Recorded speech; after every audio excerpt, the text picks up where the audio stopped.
তো এখন ডিনারের জন্য ভাবলাম কিছু করতে হবে, তো যাচ্ছি কিচেনে। আজকে বানাবো মাছের কালিয়া। চলুন আপনাদের সাথে আজকে রেসিপিটা শেয়ার করব। কাতলা কালিয়া বানানোর জন্য আমি এখানে 3 পিস কাতলা মাছের পেটি নিয়ে নিয়েছি। তো ফোড়নের জন্য আমি এখানে নিয়ে নিয়েছি 2টো শুকনো লঙ্কা, 3টে তেজপাতা, গোটা গরম মশলা আছে, ওখানে লবঙ্গ, দারচিনি আর এলাচ আছে, আর এখানে আছে ওই 1 চিমটি মতো জিরে। তো এটা একটা বড় সাইজের পেঁয়াজ, যেটা আমি স্লাইস করে কেটে নিয়েছি। এটাকে আমরা ব্রাউন করে ফ্রাই করে নেব, যেটাকে বেরেস্তা বলি আমরা। এটা আমি একটা বড় পেঁয়াজ মিক্সিতে বেটে নিয়েছি। তো এখানে আমি 4টে কাঁচা লঙ্কা চিড়ে নিয়েছি, আর এখানে একটু আদা, ওই 1 খণ্ড মতো ছোট আদা আমি ঘষে নিয়েছি গ্রেটারে। এখানে একটা মিডিয়াম সাইজের টমেটো স্লাইস করে কেটে নিয়েছি। এখানে আমি নিয়ে নিয়েছি নুন আর চিনি, আপনারা যেটা স্বাদ মতো অ্যাডজাস্ট করবেন। এটা আমি নিয়ে নিয়েছি টক দই, আমি এটাকে ফেটিয়ে রেখেছি ভালো করে। এটা আমি 8-10টা মতো কিশমিশ নিয়ে নিয়েছিলাম, বড় সাইজ ছিল বলে আমি মাঝখান থেকে টুকরো করে নিয়েছি। তো এটা আমি জল নিয়ে নিয়েছি, যেটা আমরা ইউজ করব কালিয়াতে। আর এখানে আছে মশলা, মশলার মধ্যে আমি নিয়েছি হলুদ গুঁড়ো, এখানে আছে লঙ্কা গুঁড়ো, আর এটা আছে জিরে গুঁড়ো, এখানে নিয়েছি গরম মশলা গুঁড়ো। তো এবার আমরা কড়াইতে একটু সর্ষের তেল দিয়ে নিচ্ছি। তো তেলটা খানিকটা গরম হয়ে এসেছে। খুব বেশি আপনারা তেলটাকে গরম করবেন না, কারণ কি আগে আমরা পেঁয়াজটাকে বেরেস্তা করে নেব।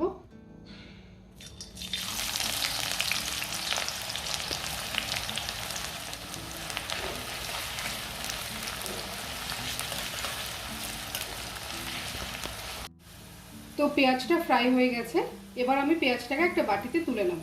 পেঁয়াজটাকে পুরো ব্রাউন করে ভাজবেন না, কারণ কি পেঁয়াজটা তুলে নেওয়ার পরেও কিন্তু ফ্রাই হতে থাকে। অনিয়ন ফ্রাই করা এই তেলটাতে আমি মাছগুলো ভেজে নেব। এটাতে মাছগুলোতে একটা সুন্দর ফ্লেভার অ্যাড করব।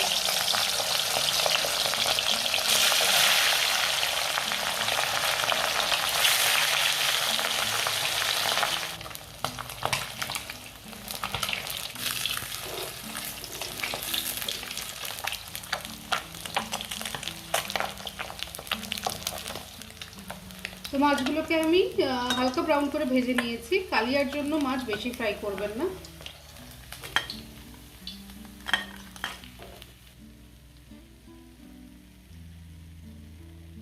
এবার ফোড়নগুলো দিয়ে নেব। তো তেজপাতা বাদ দিয়ে বাকি সব ফোড়নটাই আমি দিয়ে দিচ্ছি তেলে। হালকা হাতে একটু নাড়াচাড়া করে এতে আমরা পেস্ট করে রাখা পেঁয়াজটা দিয়ে দেব।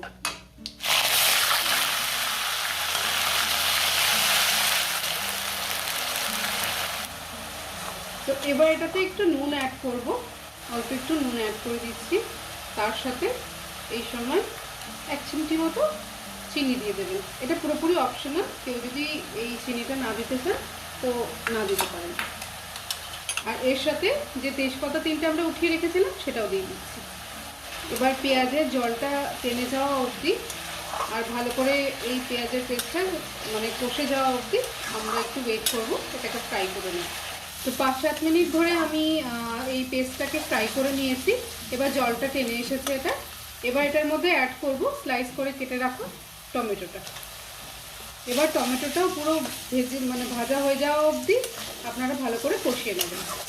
তো টমেটোটাও দেখুন সুন্দর গলে গেছে। আমি এখানে দেশি টমেটো ইউজ করেছি। এবার এটার মধ্যে আমরা দিয়ে দেব গ্রেট করে রাখা এই আদাটা। তার সাথে আমরা অ্যাড করব যে মশলাগুলো আমরা নিয়ে রেখেছিলাম। এখানে এখন একটু জল অ্যাড করে দেব, যাতে মশলাটা পুড়ে না যায়। সামান্য পরিমাণে একটু জল দিয়ে নেব।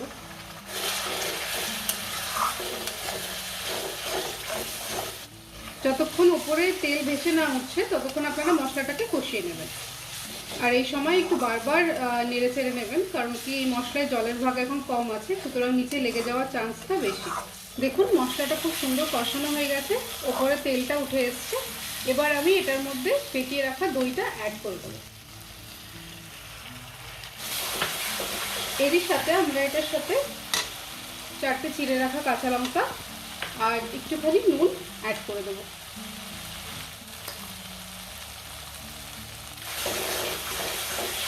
লো ফ্লেমে একটু ভালো করে কষাবেন। এবার দই দেওয়ার পর ফ্লেম কিন্তু বাড়াবেন না।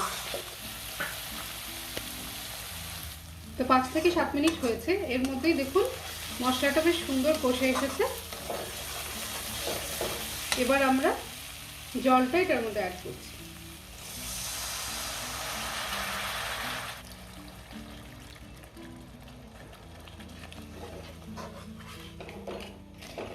তো এবার আমরা এই ঝোলের মধ্যে কেটে রাখা কিশমিশগুলো অ্যাড করে দিচ্ছি। এই ঝোলের সাথে খানিকক্ষণ ফুটলে এটার ভেতরে সুন্দর একটা কালিয়ার ফ্লেভার যাবে। তো এবার আমরা ঝোলটা ফুটে যাওয়া অবধি ওয়েট করব। ঝোলটা যেই ফুটে উঠবে তখন আমরা ভেজে রাখা মাছগুলোকে অ্যাড করে দেবো। দেখুন ঝোলটা ফুটে উঠেছে, এবার আমরা ভেজে রাখা মাছগুলোকে দিয়ে দিচ্ছি।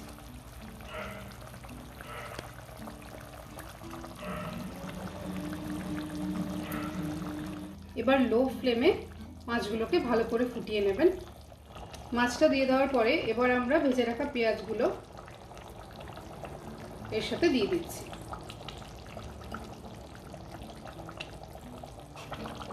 কালিয়ার কিন্তু খুব একটা ঝোল থাকে না, এটা একটু মাখা মাখা হয়, সুতরাং ঝোলটা ভালো করে শুকিয়ে নেবেন।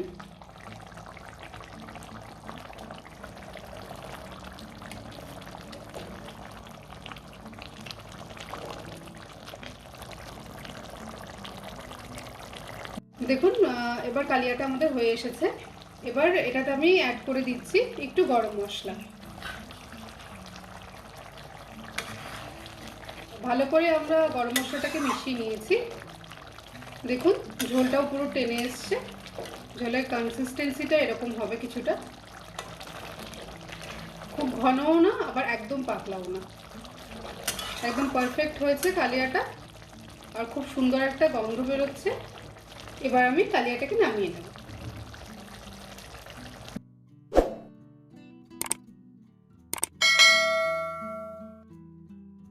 তো আজকের জন্য এতটুকুই। প্রচুর খিদে পেয়ে গেছে, ওয়াইফ এত সুন্দর মাছের কালিয়া বানিয়েছে, গরম গরম ভাত দিয়ে মেখে মাছের কালিয়াটা খাবো। আর ভিডিওটা যদি ডেফিনেটলি ভালো লেগে থাকে তো একটা লাইক, একটা শেয়ার আর একটা সাবস্ক্রাইব কিন্তু এক্সপেক্টেড আপনাদের তরফ থেকে। তো আপনারাও চটজলদি বানিয়ে নিন বাড়িতে এই রেসিপিটা দেখে, আর আমাদের কমেন্টসে জানান যে কেমন আপনারা বানিয়েছেন। অ্যান্ড কোনো রকমের কোনো কোয়েশ্চেন্স থেকে থাকলে তো ডেফিনেটলি কমেন্টসে জিজ্ঞাসা করবেনই, আমরা কিন্তু আপনাদের রিপ্লাই করব বা আপনাদের কমেন্টসের জন্য আমরা ওয়েট করব। তো আজকে প্রচুর খিদে পেয়ে গেছে, এখন এতটুকুই। পরের ভিডিওতে দেখা হবে। Keep on rolling.